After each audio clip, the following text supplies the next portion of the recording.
আমি নতুন একটা রান্নার ভিডিও নিয়ে চলে এলাম আবার। এখানে আমি আলু পেঁপের তরকারি করব। এখানে আমি আলু পেঁপে গালা একটু মাঝারি মাঝারি ছোট ছোট করে কেটে নিয়েছি। এখানে পেঁপে আর আলু কেটে নিয়েছি।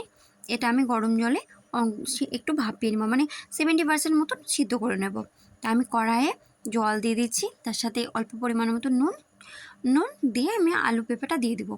এভাবে তরকারিটা করলে পরে বাচ্চা থেকে বয়স্ক মানুষেরাও খেতে ভালোবাসে, খুব সুন্দর হয়। এটা নিরামিষ রেসিপি বলে খারাপ হবে তা না, খুব সুন্দরই হয় এটা। এখানে আমি তেল দিয়ে দিচ্ছি কড়াইয়ে, আর একটা শুকনো লঙ্কা দিয়ে দিব, আর 5 ফোড়ন দিয়ে দেবো।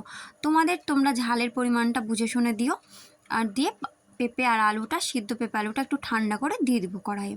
আমি এটা একটু লালচে লালচে করে ভেজে নেব, একটু লাল লাল করে ভেজে নেব। আমি এটা অনেকবার করেছি, আমাদের বাড়িতে সবাই খেতে ভালোবাসে। আমি অনেক রকমভাবেই পেঁপে রান্না করে দেখেছি, কিন্তু অন্য রকমভাবে ভালো লাগে না, এইভাবেই খেতে খুব ভালো লাগে। তোমরাও একবার প্লিজ বানায়ো বাড়িতে। এখানে আমি আদা, কাঁচা লঙ্কা, একটা টমেটোর পেস্ট বানিয়েছি, দিয়ে এটা আমি পেস্ট করে দিয়েছি। যেহেতু এটা নিরামিষ রান্না, তাই একটু একটু মশলা টশলা দিয়ে মাখিয়ে রান্নাটা করলে ভালো লাগবে। এখানে আমি ভালো করে মশলাটা কষিয়ে নেব। একবারে গামাখা গামাখা করে তরকারিটা হবে। এই তরকারিটা লুচি, পরোটা বা রুটি দিয়েও খেতে খুব ভালো লাগে, ভাতের সাথেও খুব ভালো লাগে খেতে। এখানে আমি হলুদ গুঁড়ো দিয়ে দিয়েছি, আর তারপরে দেবো নুন, পরিমাণ মতো নুন। আমি যত নুন দিয়েছি সিদ্ধর সময়, তাই এটা অল্প পরিমাণ মতো নুন দিব। আর দেবো জিরে গুঁড়ো দিয়ে এটা ভালো করে মাখিয়ে নেব। আমার গোটা ভিডিওটা দেখার অনুরোধ রইল, স্কিপ না করে গোটা ভিডিওটা দেখার অনুরোধ রইল। চলো ভালো করে এটা আমি মাখিয়ে নিই, মানে মশলাটা ভালো করে মাখিয়ে নিই। চলো এটা ভালো করে লাড়াচাড়া হয়ে গিয়েছে।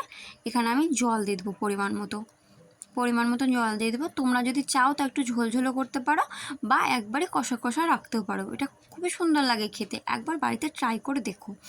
এখানে ভালো করে জল দিয়ে অল্প মধ্যে একটু ফুটোতে দেবো। যেহেতু আমি আগে থেকে এটা সিদ্ধ করে নিয়েছিলাম, হাফ সিদ্ধ করে নিয়েছি, তাই আর কষাতে কষাতে আর কিছুটা সিদ্ধ হয়েও গিয়েছে। তাই এখানে খুব বেশি সিদ্ধর প্রয়োজন নেই। এই যে দেখেই লোভনীয় লাগছে না, দেখতেও খুব সুন্দর লাগছে। নিরামিষ রান্না বলে এটা যে খারাপ হবে খেতে তা না, এটা খুব সুন্দরই হয়।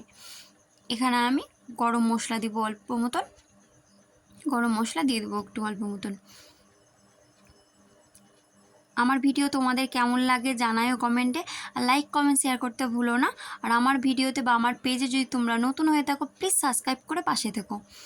আমি একটু, এটা যেহেতু নিরামিষ রান্না, তাই আমি এখানে একটু ঘি দিব। ঘি দিলে খেতে খুব সুন্দর লাগে, স্বাদও লাগে আর ভালোও লাগে। এখানে আমি ঘি দিয়ে দিয়েছি একটু। এখানে এটা নেড়ে ছেড়ে এবার বন্ধ করে দেবো গ্যাস। দেখেই বোঝা যাচ্ছে এটা খেতেও খুব সুন্দর হবে। তোমরা দেখেই সেটা বুঝতে পারছো। কমেন্টে জানাও প্লিজ কেমন হয়েছে আমার ভিডিওটা, আর ভালো লাগলে লাইক কমেন্ট শেয়ার করো। চলো আজ এই পর্যন্ত, আবার পরে ভিডিও দেখা হবে। বাই।